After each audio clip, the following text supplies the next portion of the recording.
We finally got the sponsor that everybody wants. He's Nick Kelly. He's the head of U.S. marketing at Anheuser-Busch InBev. We'll talk about the relationship there in a minute. Nick, how are you? Doing great. Appreciate Good. having me.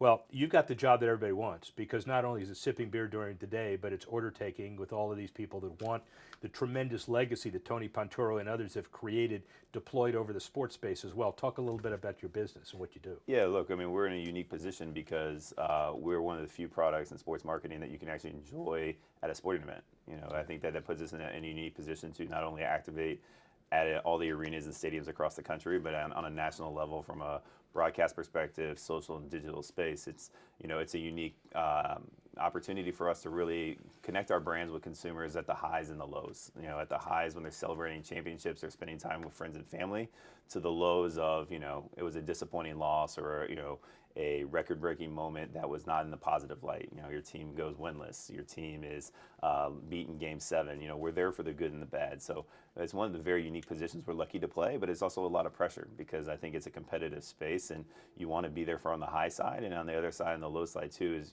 give just as much attention to those partners as well. Well, and I've seen in my day a lot of creative names that people use for titles from corporate people.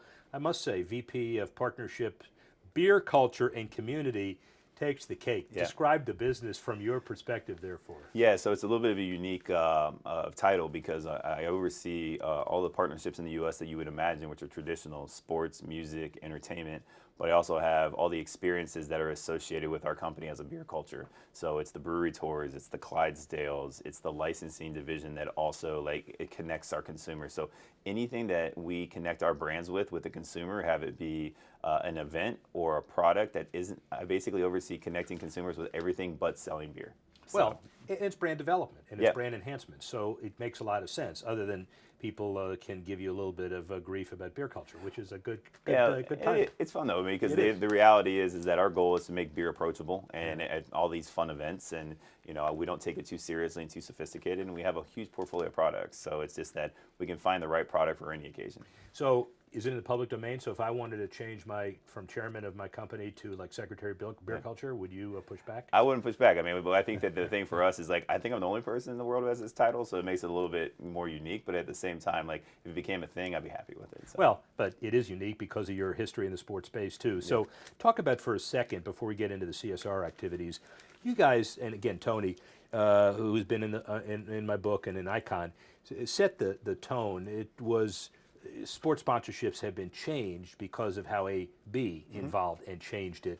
So talk about kind of your, as a trustee of the brand that has been nurtured for so many years. Yeah, look, I mean, I think we have a legacy. It began in the early '80s. It's that we use sports as a vehicle to drive awareness of, our an affinity towards Budweiser, but then it helped launch and propel brands like Bud Light. We basically used the MLB and NFL and NBA and everything else to drive awareness and sampling of Bud Light in the 80s and 90s, and it was really one of the biggest growth vehicles for Bud Light. So, taking that and the elements and tools they use from traditional awareness assets and kind of evolving them as technology and the space evolves to do the same thing with new brands. So Bud and Bud Light will still always be in those locations, but we're leveraging it for growth brands now like Michelob Ultra. We're using it for our local craft brands, and those vehicles that are in place, it's our job now to continue to find new ways to leverage those partnerships.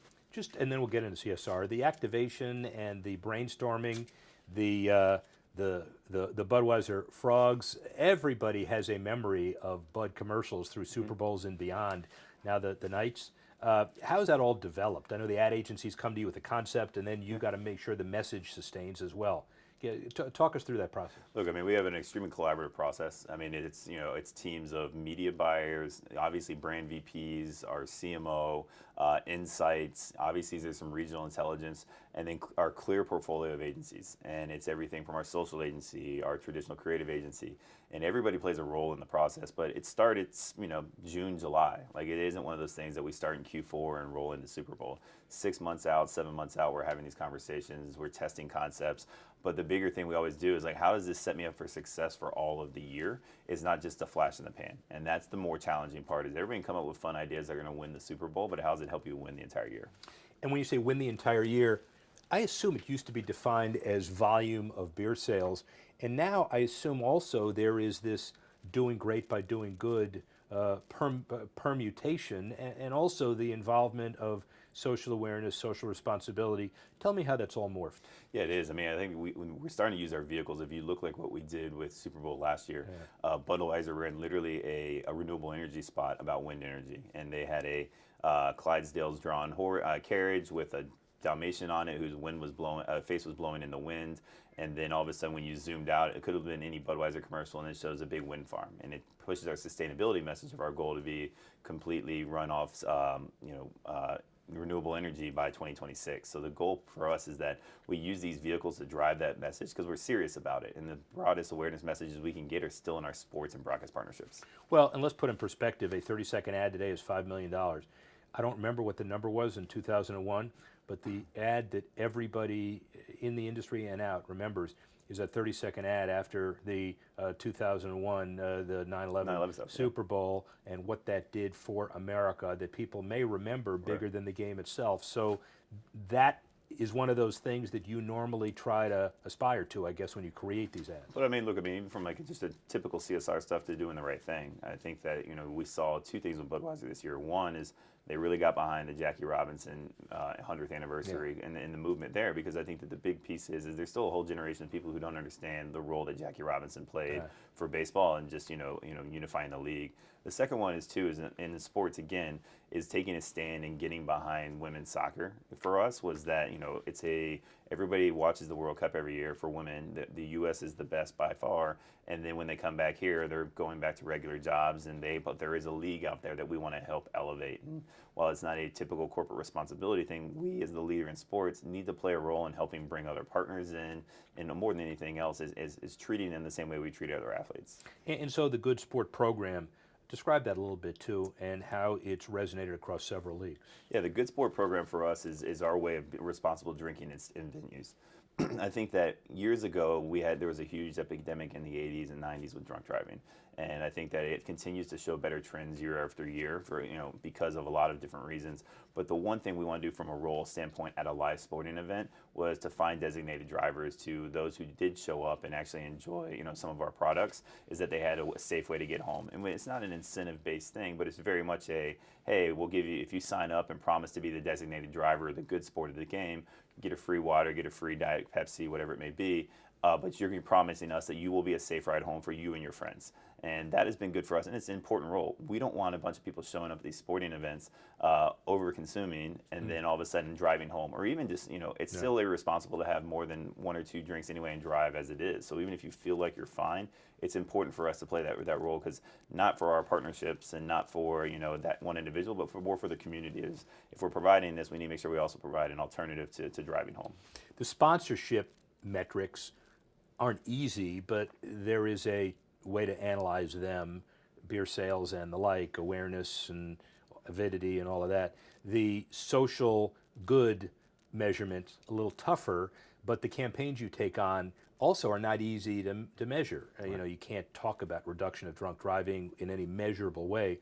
Is it all anecdotal? Is it all intuitive? Do you feel good about these programs? How do you measure success? Yeah, look, I mean, I think it's always a moving target, because for us right now, it was, decades ago or even a decade ago, and it continues to be a problem, is always drunk driving. And while the numbers go down, it's not necessarily because we're doing a better job. We like to believe we are. But it's because the invention of Uber and Lyft and all these other things. There's a lot more alternatives out there today, especially outside of big metropolitan areas, so you don't have to drive. So those things in and of themselves, those innovations have made, the consumption of alcohol and getting home a lot easier and more convenient. So it's hard to put an ROI on it, but I think for us is that while the numbers go down, until it's at a zero, it's still not 100% there. So, as the industry leader, and really you are the unquestionable industry leader, not only dollar volume, but history and legacy, as we said earlier, how do you create a template for people to understand that evaluate the doing good versus the ROI, and in some ways bring it together? Yeah, I mean, on our side too, we have an internal standard that a certain percentage of our total marketing package is going to go towards responsible drinking. So it's not negotiable. It's not like, hey, we're getting a great ROI on this Bud Light commercial, so let's take from there and put it in there. It's because it's the right thing to do. I think the other part is, from our side, is that every year Budweiser's got some sort of responsibility message. Dating back to 5 or 6 years ago, they did the whole thing about getting a safe ride home, and they used their iconic Dalmatian to show like, hey, you want to make home so you can see your dog in the morning. So like, stay the night at a friend's house or get a safe ride, all the way up to what we're doing every year, from as small as being at the bars and giving. Like, we buy over New Year's, Thanksgiving, Christmas. We will pay to tow your car back to your house and give you a safe ride home. Like, it's the right thing to do. The hardest thing for us is we have to invest marketing dollars for people to know those services are available. Because if they don't, it's nice for us to say that they are, but if we're not promoting them, we're not doing our part. And so, as you develop future legacies that will transcend any one particular issue, and you look ahead, how is the sports sponsorship world generally changing? And it's changing daily, and I think that especially in general, because there's so many new sports. If you would have looked at this 20 years ago, 30 years ago, when we really started investing heavily behind sports, it was us and one other person that were really going head to head in everything, and you were fighting over basically 4 major properties. Now, with the growth of esports, the growth of college football, the growth of rugby, lacrosse, there is so many more places now to spend your money, and also more than anything else to activate. And you're hitting different types of consumers and fans across the board. So it's not as easy as saying, all right, I've got 4 leagues and I have 30 teams per league, and that's my focus. It's very regionally led now, and it's very much like if you said you're all in on baseball, there's certain markets where baseball, even if it has a team, baseball is the 6th most important thing there, and the college football team is number 1. So getting those insights has become more and more challenging, and then the fragment of just like the properties in the marketplace. And another industry leader question. So as you create the standard and know that all of these programs are requesting Anheuser-Busch dollars either for signage or for whatever, it's just let's write the check.